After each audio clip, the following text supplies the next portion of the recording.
Hi, my name is Craig Collins, and welcome to the What the Warehouse Show. With us on the line is Renee. Renee's from Driftless, Glen. Thanks for being here, Renee. Thank you for having me. Renee, please give our viewers around the world the elevator pitch about the company. What does Driftless Glen do? And then I'm going to ask you for your backstory. Okay, sure. So Driftless Glen is a craft distillery where we produce bourbon and rye. Essentially, those are our core products, but we also have vodkas and gins and brandy, and we do some offshoots and stuff.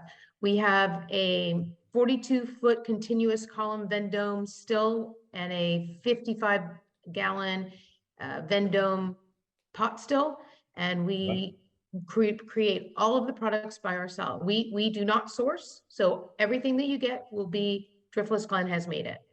And we are in Baraboo, Wisconsin. And the reason we're in Baraboo is because of the water.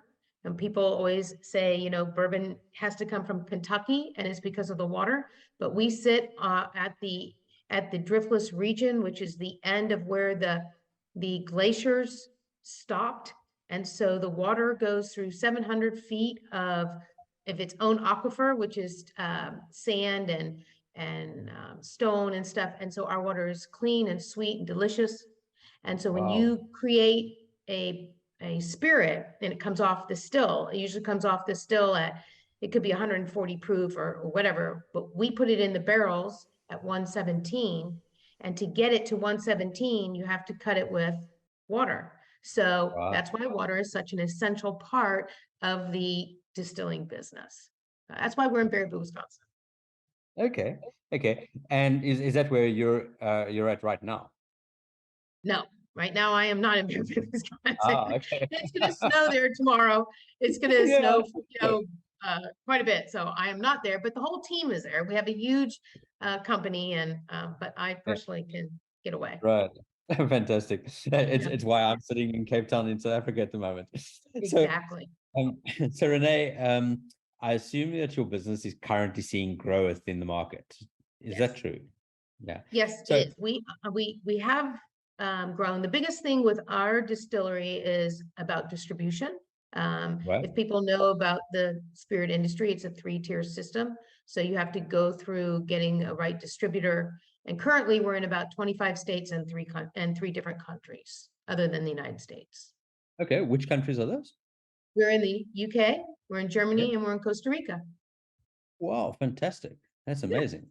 yeah. Okay. So we're dealing with a growing business, a distribution operation, and a distillery.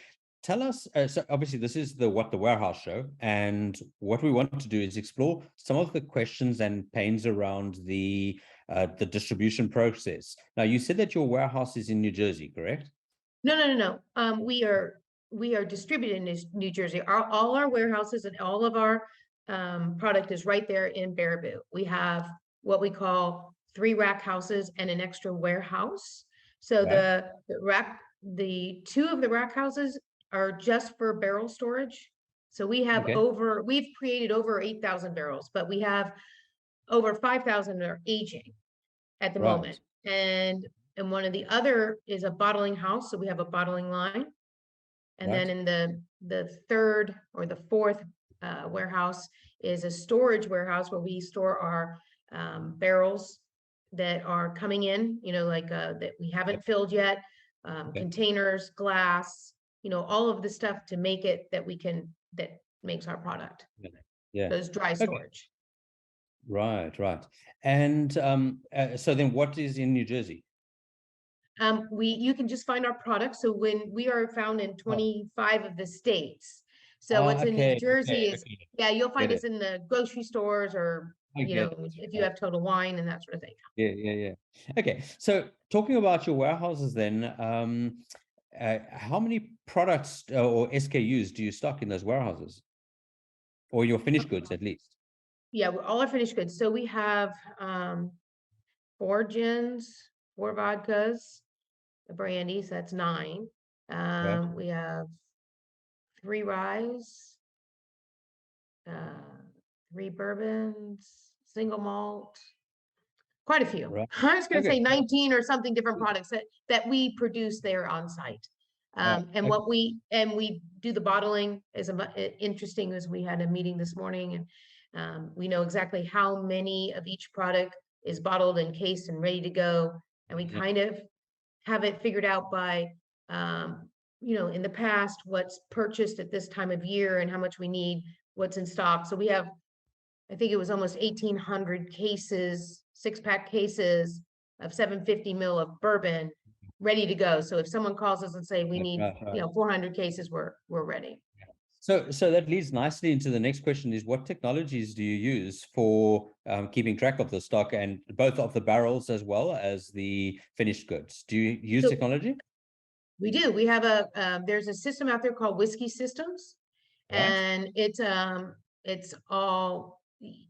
logs everything to the point where if you do a tasting of a barrel, say barrel number 2583, and somebody wants to buy that barrel, we can go into Whiskey Systems and it will say it's in rack house number 2, aisle 10, 3 deep, 4 high, and you'll know exactly where your barrel is. So that's amazing. Whiskey Systems, is it specifically for distillery type operations? Exactly. It's specifically for distillery. There's a lot. Years ago, when we got in the business, we started in 12, started building it. There might have been about 600 craft distilleries, at the time. Now there's over 3,000 craft distilleries. So it's a viable, and you pay monthly for it. It's not just and there's a lot more that comes with it. I mean, it tracks all of your TTB information. You can put in, all your grains when you need to order stuff. It keeps track of everything. Yeah, it's interesting because these vertical markets, they are really good products. In the cannabis market, they've also got really good tracking products from leaf right through to final products. And I didn't know that there was one in the whiskey industry or in the distilling industry. So that's fantastic. Yeah. So regarding your operation, what keeps you up at night? Distribution. We're actually we are a good, solid company. It's one of, so my husband and I are the only ones that own it. We have no debt. We are, so 100%. So we're very nimble. We can do whatever we like. If someone comes to us and gives us an offer and says, hey, can we do this, can do that? We can make those decisions. So that doesn't keep us up at night. That's kind of a nice thing because we can set our vision and take it to where we want to go, versus having investors or other people influencing how we want to run our company. But what keeps us up at night is, how do we get it out there to the marketplace? It's a very difficult thing. It's one of the last big strongholds, because a 3-tier system, it's one of the few times you don't have control over your own product. So the middle guy really has control over your product, the distributor. And is that 3-tier system due to regulation? Is there anything that stops you from doing online sales directly from Wisconsin? Exactly. That's what stops it. 3-tier. But because of COVID, it's a very interesting thing. There was what they call direct to consumer. Now they have it in the wine industry. You can go to a winery and you get your stuff shipped to you, but not in the spirits. And they're working on that now to try to get that for a company for spirits to be able to do direct to consumer. And not everybody's going to want that. You're going to have distilleries that still need your distributors because they get it out there, but the distributors don't sell. They just drop it off. They just deliver it. You make it, you market it, you sell it, but you give the cut to the other people. So it's one of those sort of weird inconsistencies, and I had that complaint in the wine industry as well. And the reality is that what happened in the wine industry is the private labels and the ability to do custom labels has just made the number of brands blossom. And the result is that it's becoming a nightmare for them. But it also means that there's equal opportunities for people to create their own brand in their own state and sell it within their space. And I think that there's trends in the marketplace towards, we all know about the trend towards home deliveries. Everyone is ordering from Amazon, and you expect things to be delivered the next day. Everything's going to go e-commerce. So they have to somehow open up those regulations. So the distributors are trying to do that within themselves to do an e-commerce, but again, they hold the stronghold. And when you were talking about equal opportunity, so if you happen to have been a small craft distillery, maybe only doing 50 to 100 barrels a year, we do 1,200 a year, and we could do 4,000 if we wanted. Okay, so those people, and so if a bar across the street wants to hold your product, they want to support you, they have to buy it through a distributor. They can't walk into your distillery and get a couple bottles and take it to their thing, or I can't sell it directly to them. So if a distributor doesn't want to take you because you're small, you're dead in the water. Yeah. And that's the part where they're trying to get the government to understand that this allows a little guy to make a livelihood. He doesn't need to be big, but he needs to be able to sell his own little product, like you say, and have equal opportunity. And so we are all shooting for that, because it would make a difference. Sure. Okay. Well, it's really great to talk to you to understand the challenges in your industry, the fact that you guys are doing so well in terms of the volumes and the operation, the quality of the water that you've got there, and then the fact that you're distributing across multiple countries, and really this product is getting out there. So really excited about that, knowing that you're in 25 states. We can get our audience to go and take a look at for the products. Are they all marketed under the Driftless Glen brand, or so that's what is it? Under Driftless Glen. And if you see it, it's interesting. It's a square bottle, a cute little story if you have a minute. When we first started, I'm an artist, and I said to my husband, we have to come up with something that will make people remember it, because it's a tough name, and the name is Driftless Glen because of the region and that sort of thing. So it's sort of a tough name, and I said we have to come up with something.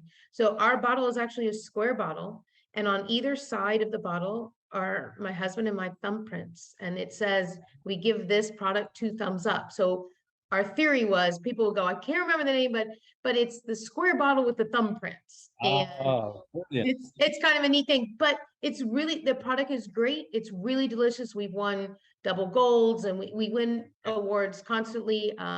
We just were rated with one of the major people that we do a wheated bourbon, and they said the top 6 wheated bourbon that you can get in this country, and we were the first one that they mentioned. So, I mean, we're getting a lot of accolades for our products. And so I don't think your viewers would be remiss if they picked up a bottle. They'll be thrilled with it, whether it's bourbon or rye or vodkas, and they're really good. Excellent.